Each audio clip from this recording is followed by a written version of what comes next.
The oldest light in the universe isn't from stars. It's from the Big Bang itself. About 380,000 years after the Big Bang, the universe cooled enough for atoms to form. Light, once trapped, could finally travel freely. Today, we detect it as the cosmic microwave background, CMB for short, a faint glow that fills all of space. It's not perfectly smooth.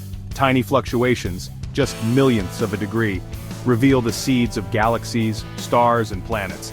By studying the CMB, we've learned the age of the universe, its composition, and how it all began. This faint whisper of light is the Big Bang's final echo, still speaking to us today. Like, share, and subscribe for more cosmic content.